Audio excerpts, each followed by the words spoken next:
ब्रेकनंतर आपलं स्वागत। पुढची बातमी पाहूयात। अभिनेता सलमान खानला लॉरेन्स बिश्नोई टोळीच्या हिटलिस्टवर आहे। तर काही महिन्यांपूर्वी सलमान वांद्रेतल्या घरावर गोळीबाराची घटना घडली होती।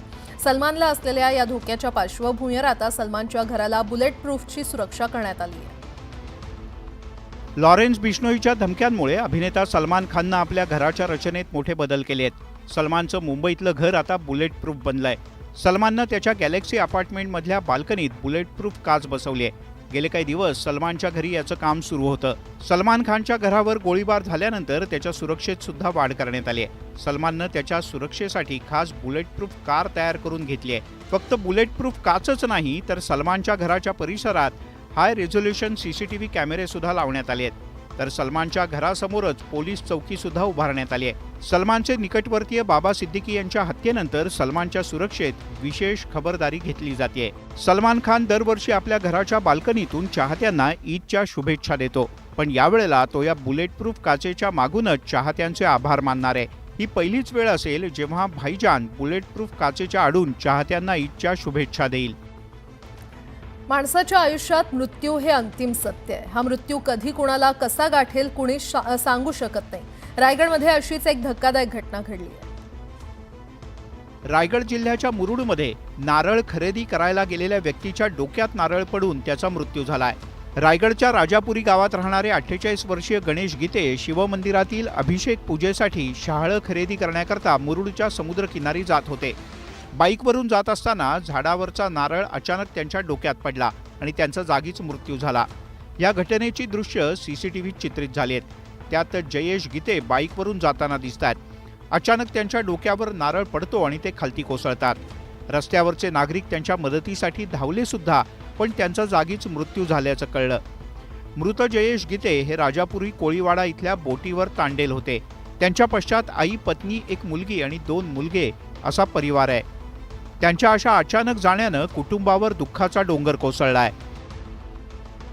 खोट्या इब्रतीपायी एका भावानं आपल्या बहिणीचा बळी घेतलाय। छत्रपती संभाजीनगरमध्ये ही धक्कादायक घटना घडली असून बहिणीला डोंगरावरून ढकलून दिल्यानंतर तो राक्षस भाऊ पळून जात असल्याचं मोबाईल फोनमध्ये कैद झालंय। सोमवारी ऋषिकेश शेरकर आपली चुलत बहीण नम्रताला घेऊन तिसगावच्या खावड्या डोंगरावर समजावून सांगण्याच्या बहाण्यानं घेऊन आला। मात्र नम्रता काही ऐकण्याच्या मनस्थितीत नव्हती। त्यामुळे संतापलेल्या ऋषिकेशनं तिला डोंगरावरून खालती ढकलून देत तिला संपून टाकलं। पण त्याच वेळेला डोंगराच्या पायथ्याशी क्रिकेटचा सामना सुरू होता। त्या सामन्याचं स्थानिक केबलवर लाईव्ह प्रक्षेपण सुरू होतं। दरम्यान एका कॅमेरामननं नम्रता आणि ऋषिकेश डोंगरावर असल्याचं दृश्य टिकलं। तसंच बहिणीला डोंगरावरून ढकलून दिल्यानंतर ऋषिकेश पळून जात असल्याचं सुद्धा कॅमेऱ्यात कैद झालंय। मला बोलण्यासाठी तो इकडे खवड्या डोंगर इथे घेऊन आला आणि ती ऐकण्यास तयार नाही आहे असं पाहून त्याने तिचा खून केला ढकलून। विशेष म्हणजे नम्रताला समजावून सांगण्यासाठी ऋषिकेश पुण्याहून संभाजीनगरला आला होता, पण बहिणीची समजूत काढण्याऐवजी खोट्या प्रतिष्ठेपायी त्यानं आपल्या बहिणीचा जीव घेतला। पाहुयात गावाकडच्या 50 बातम्या।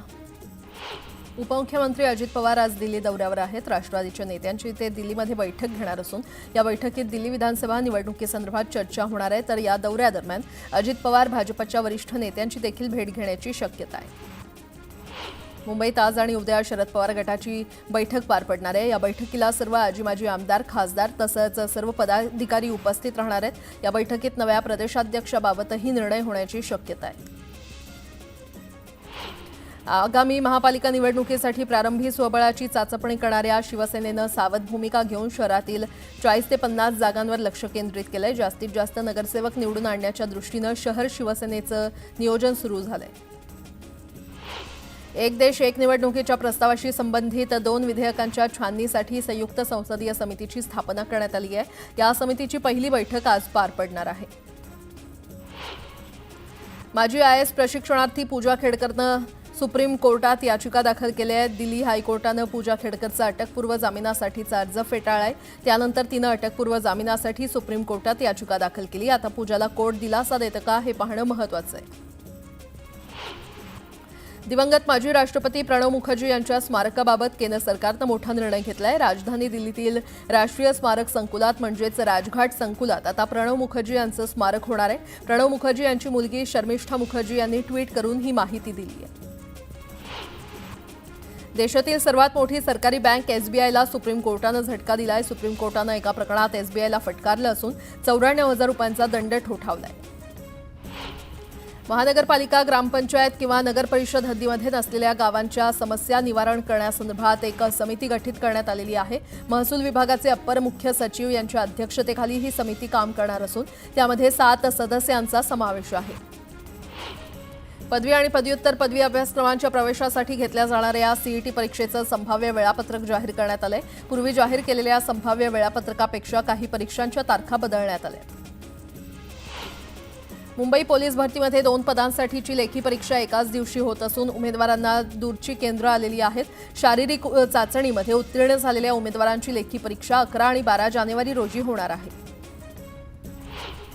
मुंबई विद्यापीठाकडून विविध परीक्षांमध्ये यंदाही मुलींचंच वर्चस्व राहिलं असून या स्पर्धांमध्ये पदक मिळवणाऱ्या 18 विद्यार्थ्यांमध्ये 15 मुलींचा समावेश आहे। या 18 विद्यार्थ्यांना राज्यपाल CP राधाकृष्णन आणि भारत सरकारच्या विज्ञान आणि तंत्रज्ञान विभागाचे सचिव प्राध्यापक अभय करंदीकर यांच्या हस्ते पारितोषिक देऊन गौरवण्यात आलं।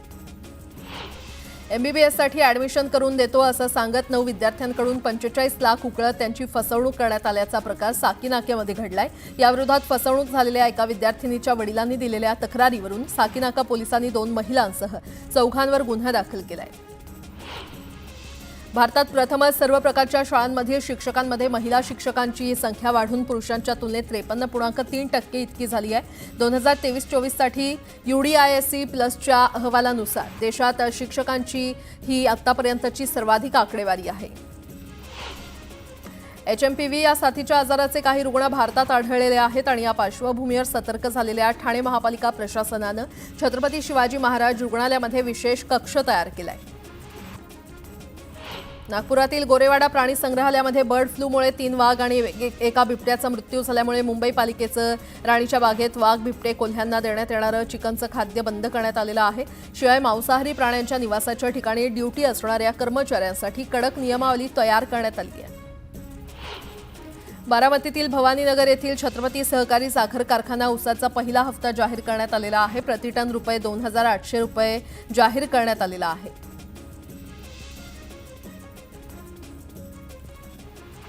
गावाकडच्या या सगळ्या महत्त्वाच्या बातम्या आपण वेगवान स्वरूपात पाहिल्यानंतर या पुढे देखील आपण काही महत्त्वाच्या बातम्या या सविस्तररित्या आणि वेगवान स्वरूपात खरं तर पाहणार आहोत। मात्र त्याआधी एक महत्त्वाची आठवण तुम्हा सर्व प्रेक्षकांना करून द्यायची आहे। या सर्व प्रकारच्या बातम्या मग त्या सामाजिक असो, राजकीय असो, मनोरंजनाच्या बातम्या असो किंवा तुमच्या कामाच्या बातम्या तुम्ही तुमच्या मोबाईल फोनवर पाहू शकताय। त्यासाठी तुम्हाला काय करायचं आहे, तुम्हाला आमच्या सोशल मीडिया प्लॅटफॉर्मला भेट देणं गरजेचं आहे। आम्हाला फेसबुक, YouTube, ट्विटर आणि इंस्टाग्रामवर फॉलो करा। तिथे वेळोवेळी प्रत्येक बातम्यांचे अपडेट हे तुमच्यापर्यंत पोहोचत राहतील। आणि आता बातमीपत्रामध्ये पुढे वळूयात। या क्षणाच्या महत्त्वाच्या हेडलाईन्स पाहूयात।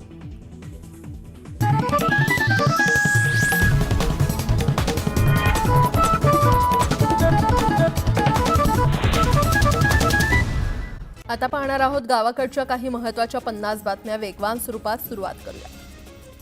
आजपासून पुढील 3 दिवस माफक थंडीचा अनुभव मुंबईसह संपूर्ण कोकण आणि महाराष्ट्रात जाणवणार आहे। आज मुंबईसह कोकणात पहाटेचं किमान तापमान सरासरीच्या खाली जाणवलं असून मुंबईत किमान तापमानाचा पारा 2 अंशांनी खाली जाण्याची शक्यता आहे। पश्चिमेकडून येणारे थंड वारे अरबी समुद्रावरून उत्तर कोकणात प्रवेश करणार आहेत। त्यामुळे आठवडा अखेरीस शनिवार आणि रविवारी उत्तर कोकणात हलका पाऊस पडण्याची शक्यता हवामान खात्यानं वर्तवली आहे। रब्बी पिकांच्या विमा नोंदणीची अंतिम तारीख 15 जानेवारी 2025 पर्यंत वाढवली आहे आणि यापूर्वी ही तारीख 31 डिसेंबर 2024 पर्यंत निश्चित करण्यात आली होती। मात्र प्रतिकूल हवामानामुळे आता शेतकऱ्यांना विमा नोंदणीसाठी अधिक वेळ मिळाला आहे। केंद्र सरकारनं निश्चित केलेल्या किमान आधारभूत किमतीपेक्षा म्हणजेच हमीभावापेक्षा कमी दरानं शेतमालाची खरेदी करणाऱ्या व्यापाऱ्यांवर कारवाई करावी अशी मागणी करण्यात येते आहे। या संदर्भातील अहवाल कृषी आयुक्तांनी मागवला आहे। मुख्यमंत्री देवेंद्र फडणवीस यांनी आपल्या पहिल्या सरकारच्या काळात जाहीर केलेल्या छत्रपती शिवाजी महाराज शेतकरी सन्मान योजनेतील तब्बल 7 लाख पात्र शेतकरी गेल्या 8 वर्षांपासून कर्जमाफीच्या लाभापासून वंचित आहेत। त्यामुळे पुन्हा आलेल्या फडणवीस यांनी आता तरी न्याय द्यावा अशी मागणी शेतकऱ्यांकडून होते आहे। सोलापूरहून पुणे, मुंबई तसंच चेन्नई, हैदराबाद दरम्यान रेल्वे गाड्या आता सुसाट धावू लागल्या आहेत। या मार्गावर सोमवारपासून प्रवासी गाड्या ताशी कमाल 130 किलोमीटर वेगानं धावण्यास सुरुवात झाली आहे। त्यामुळे सोलापूरहून प्रवास करणाऱ्या प्रवाशांना पुण्यात अवघ्या 3.25 तासात पोहोचणं शक्य झालंय। प्लॅटफॉर्मवर लोकल गाडी येण्याचा अपेक्षित कालावधी कळण्यासाठी इंडिकेटरवर तशी खरं तर व्यवस्था आहे। पश्चिम रेल्वेच्या लोकल गाड्यांच्या प्लॅटफॉर्म्सवर ही यंत्रणा सुरू आहे, मात्र मध्य रेल्वेवर ही यंत्रणा अद्यापही सुरू नाहीये आणि येत्या महिन्याभरात ही यंत्रणा सुरू करणार असल्याचं खरं तर मध्य रेल्वेच्या अधिकाऱ्यांनी स्पष्ट केलंय।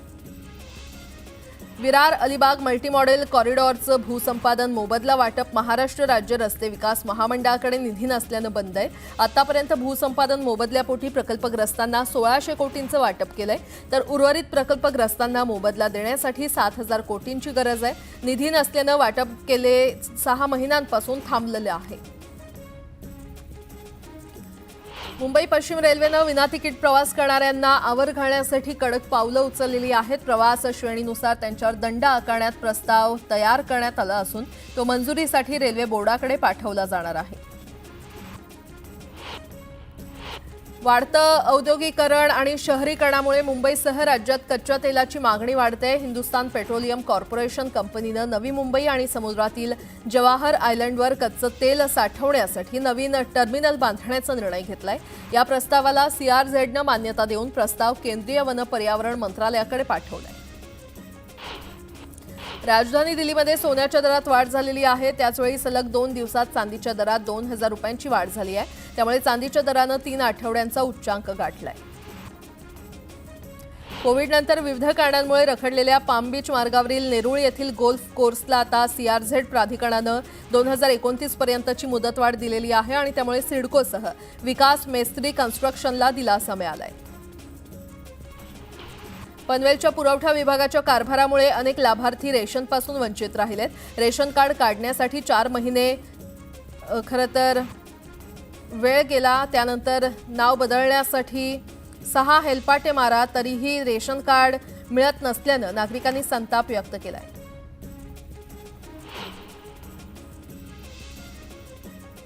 फेसबुक आणि इंस्टाग्राम या सोशल नेटवर्किंग साईट्समध्ये लवकरच मोठा बदल होणार आहे। कंपनी आपला third party fact checking program बंद करते। आता त्याच्या जागी कम्युनिटी नोट्स नावाचा नवीन प्रोग्राम सुरू होणार आहे। सविस्तर बातमी पाहूयात। बीड जिल्ह्यातील मस्साजोगचे सरपंच संतोष देशमुख हत्या प्रकरणावरून राजकीय नेत्यांवर आरोप प्रत्यारोपांच्या फैरी झडत असताना आता संजय राऊत यांनी एक खळबळजनक ट्विट केलंय। देशमुख हत्या प्रकरणात सरभाग असल्याचा आरोप होत असलेले वाल्मिक कराड याच्यासोबत धनंजय मुंडे, देवेंद्र फडणवीस आणि दोन्ही उपमुख्यमंत्री एकत्र असल्याचा फोटो त्यांनी शेअर केलाय। संतोष देशमुख हत्या प्रकरणात रोज नवीन खुलासे समोर येत आहेत, नवीन माहिती समोर येते। याच दरम्यान संजय राऊत यांनी एक फोटो शेअर केलाय। त्यात देशमुख हत्याकांडातील संशयित आरोपी वाल्मिक कराड याच्यासोबत मुख्यमंत्री, दोन्ही उपमुख्यमंत्री दिसून येत आहेत। संतोष देशमुख यांच्या हत्येचा तपास खरंच होईल का असा सवालही त्यांनी उपस्थित केलाय। तर मस्साजोगचे ग्रामस्थ अत्यंत दहशतीत आहेत।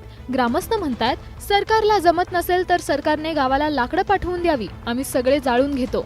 असंही कराड सुटून आल्यावर आम्हाला मारणारच आहे, अगतिक जनता, असंही त्यांनी ट्विटमध्ये म्हटलंय।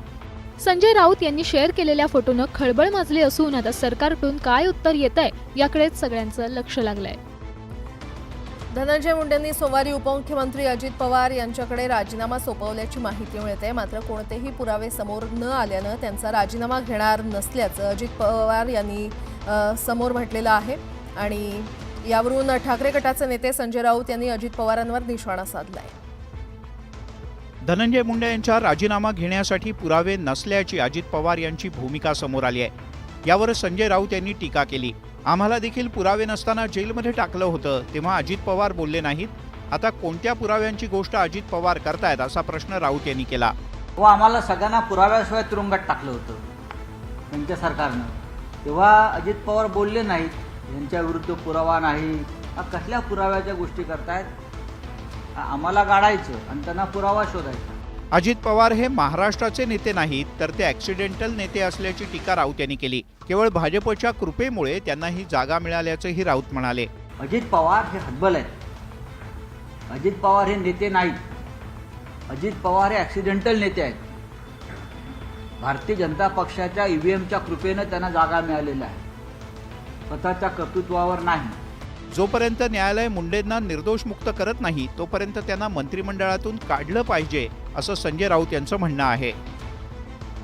गेल्या अनेक वर्षांपासून रखडलेल्या फेरीवाला धोरणामुळे फेरीवाल्यांना अनेक समस्यांचा सामना करावा लागतोय आणि त्यामुळे फेरीवाला संघटना आक्रमक झाल्या असून आज मुंबई महानगरपालिकेच्या मुख्यालयावर धडक मोर्चा काढण्याचा इशारा देण्यात आलाय. महाराष्ट्र हॉकर्स फेडरेशनच्या नेतृत्वाखाली हा मोर्चा काढण्यात येणार आहे. दक्षिण मध्य मुंबईमध्ये बांधल्या जाणाऱ्या गगनचुंबी इमारती, चेंबूर माहुल परिसरातील रिफायनरी आणि वांद्रे कुर्ला संकुलासह लगत सुरू असलेल्या मेट्रो, बुलेट ट्रेन आणि रस्त्यांच्या कामांमुळे हे तिन्ही परिसर 2024 सालातील वायू प्रदूषणाचे हॉटस्पॉट ठरले. वाढत्या वाहतूक कोंडीच्या कारणावरून गेटवे ऑफ इंडिया येथील प्रस्तावित ट्रान्सपोर्ट मरीना प्रकल्पाला कुलाबा वासियांनी विरोध केलाय. त्या पार्श्वभूमीवर हा प्रकल्प गेटवेऐवजी बेलार्ड पियर येथील प्रिन्सेस डॉक इथे करावा अशी मागणी भाजपचे माजी नगरसेवक मकरंद नार्वेकर यांनी बंदरे विकास मंत्री नितेश राणे यांच्याकडे केली आहे. आरटीओ कार्यालयातर्फे बेस्टच्या बस चालकांसाठी लवकरच 1 दिवसीय प्रशिक्षण कार्यशाळा घेतली जाणार आहे. केंद्र सरकारच्या 36व्या राज्य रस्ता सुरक्षा अभियानांतर्गत हा उपक्रम राबवणार असल्याचं अधिकाऱ्यांनी सांगितलंय. कुर्ला बस दुर्घटनेनंतर बेस्टच्या कंत्राटी आणि कायमस्वरूपी चालकांसाठी ही कार्यशाळा घेण्यात येते. नवीन विवाह अथवा न्यायालयीन विवाह केलेल्या जोडप्यानं विवाह नोंदणी करणं आवश्यक आहे. त्यानुसार मुंबईत गेल्या वर्षभरात 39,000पेक्षा अधिक विवाहाची नोंदणी महापालिकेकडे झाल्याची माहिती पालिका प्रशासनानं दिली आहे. 1 जानेवारी ते 31 डिसेंबर 2024 या कालावधीत पालिकेकडे 39,128 विवाहितांनी विवाह नोंदणी केली आहे. 3 जमीन मालकांची जमीन ताब्यात घेऊन कायद्यामध्ये नमूद केलेल्या मुदतीमध्ये त्या संपादित केल्याची कोणतीही औपचारिक अधिसूचना न काढल्यानं उच्च न्यायालयानं महाराष्ट्र गृहनिर्माण आणि म्हाडा सोलापूर महापालिकेला दंड ठोठावलाय. या प्रकरणी तिन्ही जमीन मालकांना प्रत्येकी 50,000 रुपये नुकसान भरपाई म्हणून देण्याचे आदेश न्यायालयानं दिले. ठाणे महापालिका क्षेत्रातील हवेची गुणवत्ता राखण्यासाठी पालिकेमार्फत उपाययोजना केल्याचा परिणाम काही अंशी दिसून आला. तर 39 पैकी ज्या 31 बांधकाम व्यावसायिकांनी नियमांची अंमलबजावणी केल्याचे दावे केलेत त्यांची प्रत्यक्ष पाहणी करून झाडाझडती घेण्याचा निर्णय पालिकेनं घेतला. उर्वरित बांधकाम व्यावसायिकांना 15 दिवसांची मुदत दिल्याचं पालिकेनं स्पष्ट केलं. ठाणे शहरातून फिरताना सार्वजनिक स्वच्छतागृहात अस्वच्छता दिसली तर दरवाजाबाहेरील QR कोड स्कॅन करून तेथील भीषण दुरावस्थेचे केवळ फोटो महापालिकेनं विकसित केलेल्या ॲपवर अपलोड करू शकतो. तर स्वच्छतागृहाची देखभाल करण्याची जबाबदारी असलेल्या ठेकेदाराला त्याचा जाबही विचारता येतो. विधानसभा निवडणुकांमुळे वर्षभरात मद्यविक्रीमध्ये जोरदार वाढ झालेली आहे. 8 महिन्यात कोकण विभागात मद्यविक्रीतून 2,301 कोटी रुपयांचा महसूल जमा झालाय.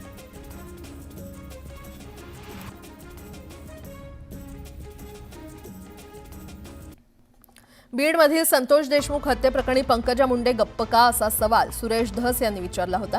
पंकजांनी या प्रकरणी पुढे येऊन बोलायला पाहिजे होतं अशी भूमिका त्यांनी मांडली आहे आणि त्यानंतर आता पंकजा मुंडे यांनी मौन सोडलं असून मी भाषण देण्यापेक्षा त्यांना न्याय मिळणं महत्त्वाचं आहे, तीच माझी भूमिका आहे असं म्हटलंय.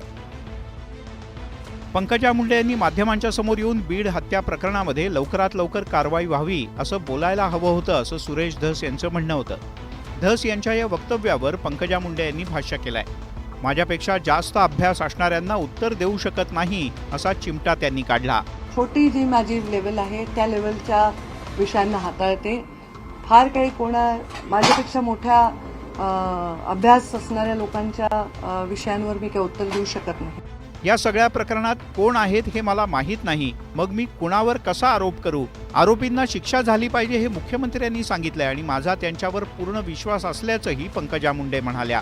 आता ते स्वतःही म्हणतात की आम्हाला ह्याच्यात शोध लागला पाहिजे, तपास लागला पाहिजे, योग्य माणसाला शिक्षा झाली पाहिजे. आता ह्याचं मी रोज ह्याचा उल्लेख करणं माझ्या राजकीय उंचीला अपेक्षित नाही. बीड जिल्ह्याचं वातावरण बदललंय, पण अजित पवार आणि देवेंद्र फडणवीस हे ते सुधारू शकतील असा विश्वासही त्यांनी व्यक्त केला.